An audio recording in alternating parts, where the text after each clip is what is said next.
Well, first of all, thank you. Thank you, Elena. I would like to thank the organization INCIBE. It is a great pleasure for us as ISMS Forum to have a little place in this international event. And I think there is also many organizations that represent cybersecurity and many other professionals, creators, technicians, engineers, and I think they are doing an incredible job, and we are not only delighted to be here to continue to cooperate with them, but we also have the pleasure to see how this event is growing year after year. So my gratitude to the people at INCIBE. As Elena pointed out, we are now going to discuss about something that we'll have in mind, but to what extent do we actually think about it or care about this? And that's that human touch. Traditionally, and I think this is something we all know, we had machines, communicating with machines, security was centered around processes, technologies, and maybe we didn't think too much about that human touch, something that we have become more and more aware of, to the extent that, as Elena pointed out in her introduction, many of us already recognize that identity is the new perimeter. We have all seen two different processes or procedures that have been more and more relevant with time, and that have made it clear the importance of that human touch. One of them is the example I can bring you now. When we talk about malware, hacking and other practices, what comes to mind is usually integrity, availability, things like that. But we didn't quite think much about the fact that many people would click on that link that would lead to that ransom and all the consequences thereof. In a context as the current context we're living, with the pandemic, we now have a totally different situation. I think in 2020 and 2021 we have faced this, and we have found ourselves in a very much accelerated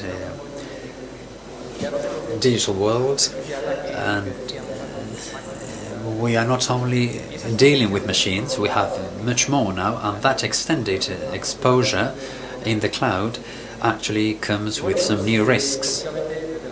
So logically, from our association, from the ISMS Forum, we are making great progress to become more aware of this and to become more and more specialized, and we are working day in and day out. Yesterday we had an event in Valencia where we were discussing how important it is to discuss about the concerns. We are people working for people, so we have to devote part of our assets to this.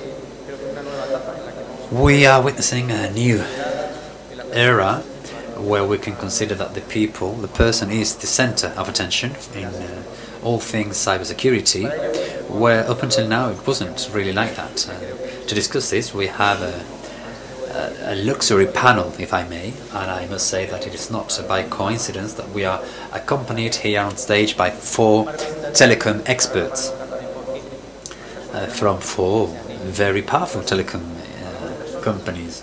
We are talking about people, we are talking about users, employees, and we are also talking about people who are customers and who have to face this sort of situation. And very often, as I mentioned already, we may have neglected some of these factors. So we're going to talk about risks, and for this José Ramón Monleón is going to talk about the role of the human touch and what role it plays in this very concept of risk.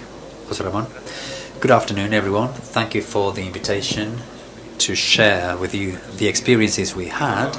I would like to thank the INCIBE and, well, the human touch and risk management, as you said, Danny. We're talking about 3 legs, 3 parts: technology, which has always been intrinsic to cybersecurity. We're talking about processes, and now increasingly important are the people. The people have become a very important chunk for everything related to cybersecurity for a very specific reason. They have started using technology. So it is the people that are even a part of that risk when it comes to analyzing the risks. And when somebody may make a mistake or maybe click on a link, we must see this as a positive aspect, and that's because it can help us detect, it can actually raise an alarm and do the job that some device, technological device can do. So when we actually do analyze the impacts and the risks, we can work on the probability, on the likelihood of that impact becoming reality. So we analyze the impact, the likelihood, the impacts and likelihood. And what we are seeing is that together with users, that impact that it can have for the company may either become materialized both positively or negatively. What else can we say? Well, one of the things, apart from the pandemic, is that we need to take into account who our users or our customers are. Not all our customers are technological customers, and when you develop an application, a technological application to automate processes, for instance, not all users are going to have the same capacities or the same potential. So whenever we run this risk analysis, you have to take into account who your users are, who your customers are, in order to take into consideration that associated risks. And why is this? Well, because in some cases you may be able to use measures to protect from misuse from an employee or from a customer, and also some compensation measures. So risk is associated to the people. Incidents are not either technological or process related or people related, but rather they are a mixture, a combination of events. You said somebody might click on a link, yes, but previously, before that click, you must have received an email, and maybe you didn't have an antivirus software installed, or maybe you did have one but didn't work. So at the end of the day, you're going to have to take all these into account in your risk analysis, both from a positive or negative perspective. You have to know the people as much as you know technology, and you have to factor in these elements. Yes, I would like to elaborate a little bit more on that, and I would like to ask Julia, how do you manage when you have to deal with different types of user profiles with different levels of awareness and knowledge? It is not one single user that you need to protect. It is rather more open, and therefore the concept of risk, how do you manage that? Well, there is a part. Eso que a día de hoy hay un ataque de ransomware cada 11 segundos. We have a ransomware attack every 11 seconds, so we are a target, and that series of loopholes are based on that email that may be received by a user. And those of us who work on security, phishing is something that we can identify. We identify when you have a phishing case, and that social engineering is making progress too, and it is becoming increasingly difficult for employees and customers alike to identify what we experts can interpret as a phishing case. But as I also mentioned earlier, there are certain vulnerabilities that, due to misconfiguration or lack of software updates, for instance, we can get to a situation of risk, which is basically ransomware, or what we are often used to seeing in technical spheres, providing access to everyone, to everything. Because for us it's easier, from a synergy point of view, to give access to everything and not having the user request access. When we are working towards security, and we are all on the same side, because we have very clear who the enemy is, at the end of the day, all the telecom companies identify the same lacks, and it is about how we support those employees who should identify who may be part of the chain when analyzing vulnerabilities. And I fully agree with José Ramón. We have a lot to do, and we shouldn't leave everything in the hands of the user or the employees. And also we have to analyze and revisit how we help, how we assist employees and customers. So you need to analyze your weak points, but also those areas that you should implement, so that those two measures can actually counteract risks as much as possible. That is something that you mentioned, Julia. Sometimes phishing campaigns and attacks are increasingly sophisticated. Yes, indeed. Yes, there is certain perfection behind it. And I remember many years ago we used to receive these mistranslated and emails with lots of errors, and we could see very clear that that was a case of phishing. But now they are becoming more and more precise and accurate, and even many of us who are here and who work in cybersecurity, we may actually be an objective for that kind of phishing attack. So just to broaden the question to the rest of the colleagues here, Idoia, my question to you is how we can deal with the human touch when we have two different speeds, so to speak. So we have organizations that are becoming more and more sophisticated and more, they're kind of perfect. How do you juggle with when you have very heterogeneous user profiles and different budgets, etc.? The people are the weakest link. What's your take on this?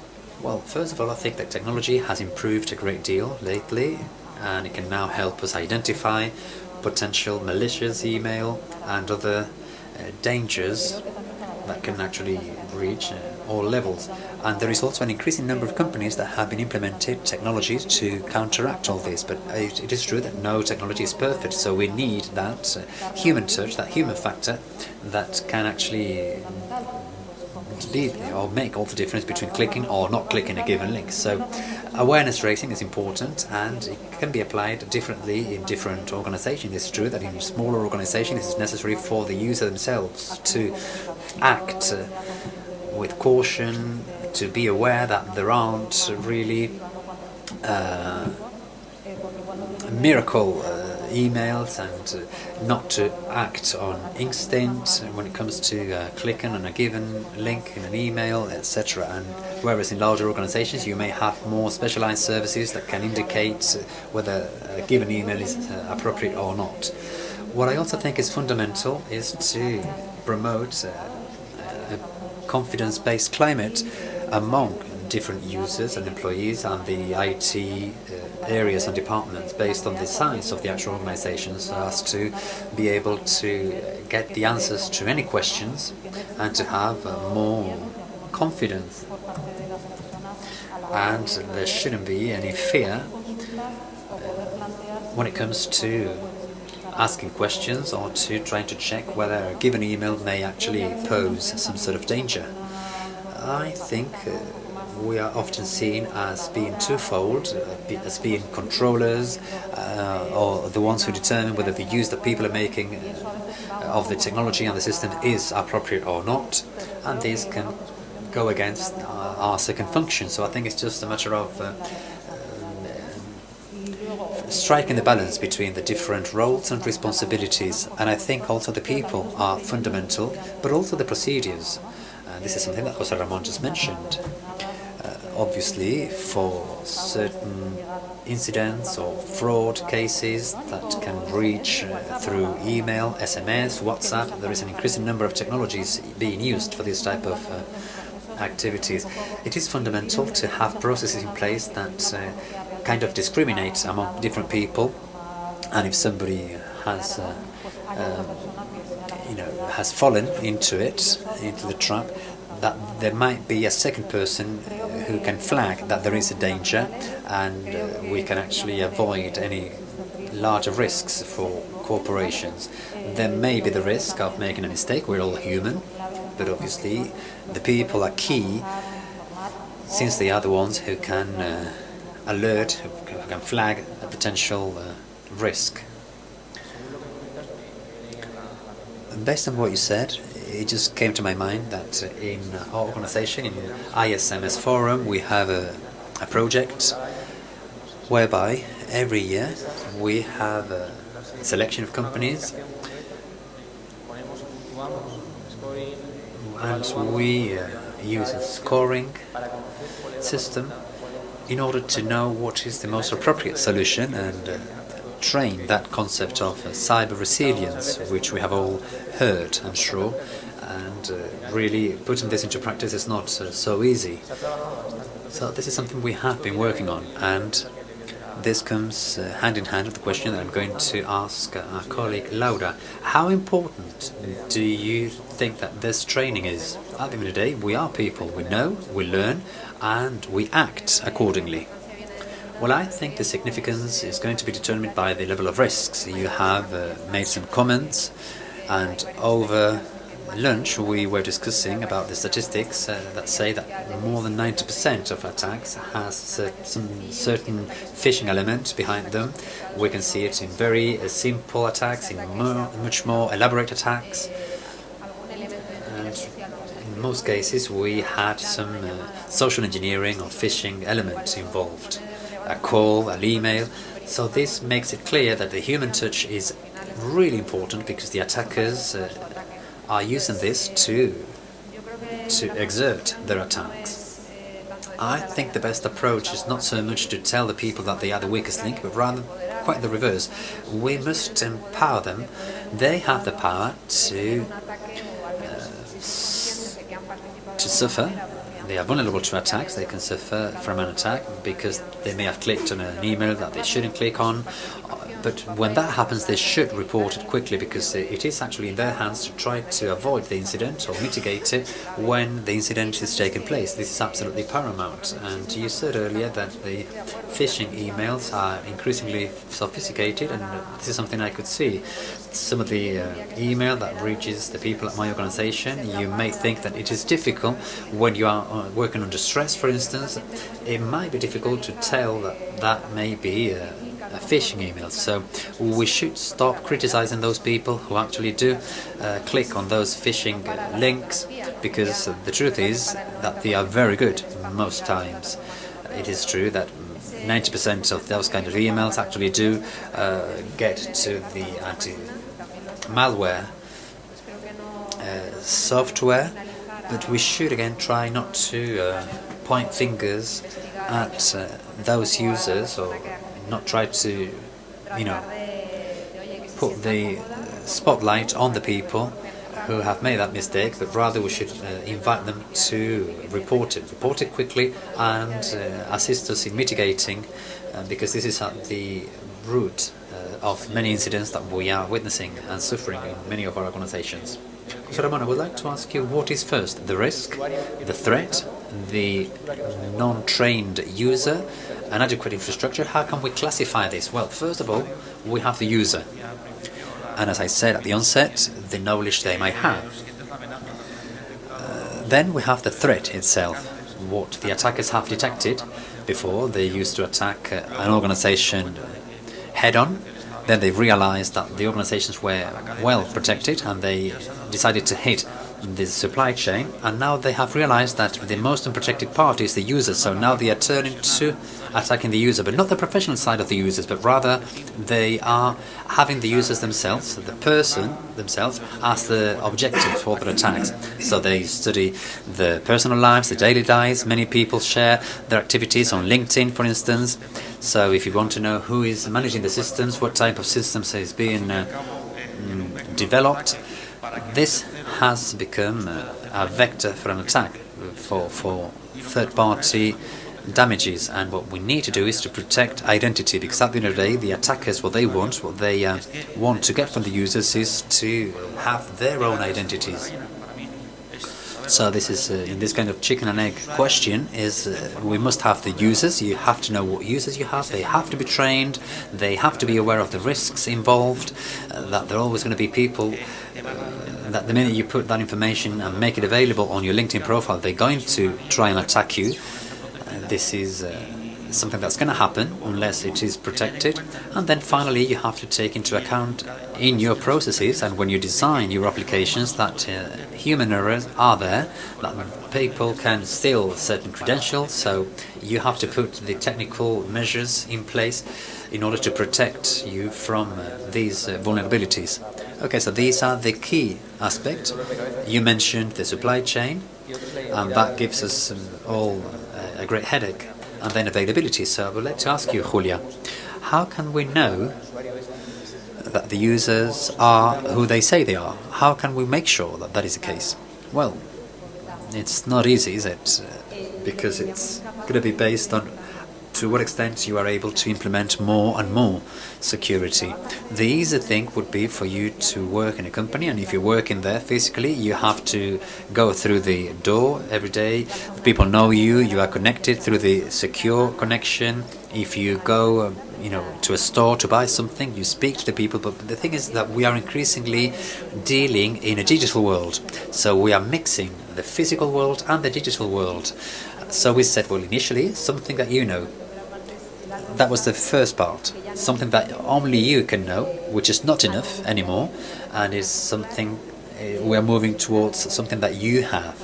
So many employees use OTPs, second factor identification measures. This is something that's implemented in an increasing number of processes, different businesses.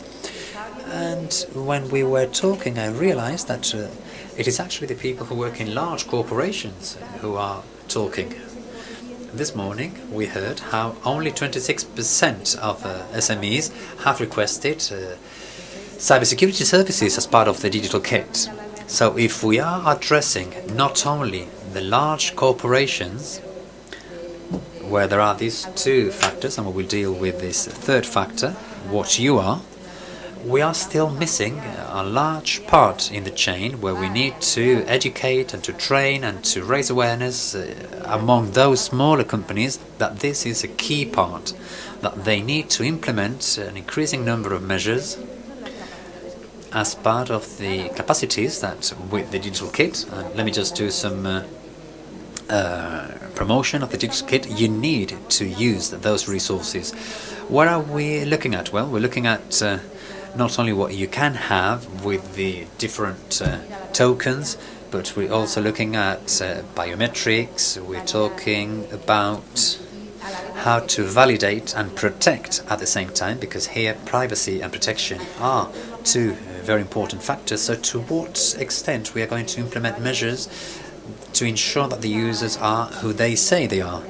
And there is something that we have been discussing for a long time with this concept of zero trust, and that's the fact that if somebody enters the system at 3 a.m. in the morning when they work in the daytime, it's something that we should be wary of. So for all of us, it is absolutely mandatory to implement this sort of protections. So those impossible journeys, as we call them, how somebody can possibly enter the same system from two locations at the same time. So studying and trying to understand how we work in our businesses is absolutely fundamental to put all the monitoring, alarm systems in place and all the rest. So I don't think there is one single solution, but at the end of the day, it's just about reinforcing and contributing with all the things that we can implement according to the capacities that each of us has. So we were talking about the supply chain, but you are making things very simple for me. So the question I'm going to ask is the following.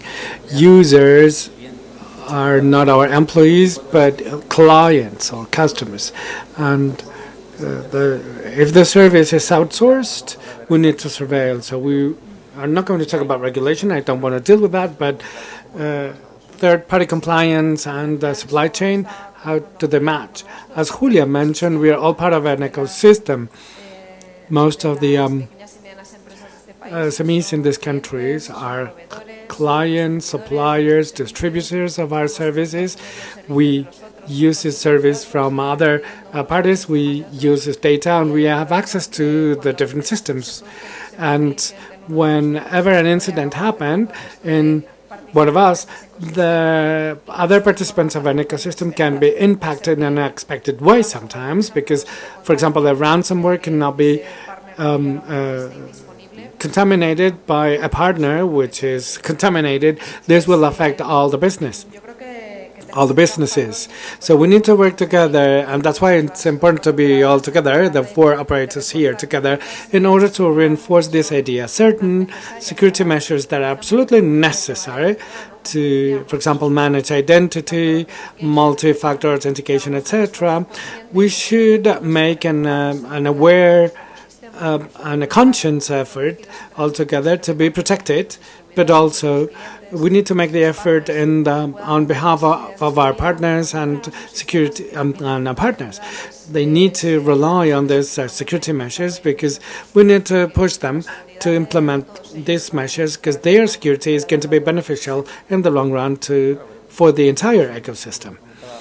As Julia mentioned, we're not talking about big companies providing services, but SMEs providing services in many occasions. And there's another variable, and we only have 5 minutes, and otherwise we will never tackle other questions. So most of the companies and data have been presented throughout the day, so it's useless to repeat data here. But most of ransomware cases come through users. We were talking about emails and other variants, etc. So behind all this is users. But there's something important. We talk about SMEs, we have ransom, and we don't have the personnel that is represented this part of the state. There's something important and relevant. The first 10 steps we take to know whether or not we've been infected are key to manage incidents. So what happens in these companies that probably are not aware of that, or that don't have the human resources, or they lack the maturity, they will passing on a problem. But this is a very tricky question, and I don't know who's going to answer. Okay, there's another problem. We cannot train the companies that provide us with their services.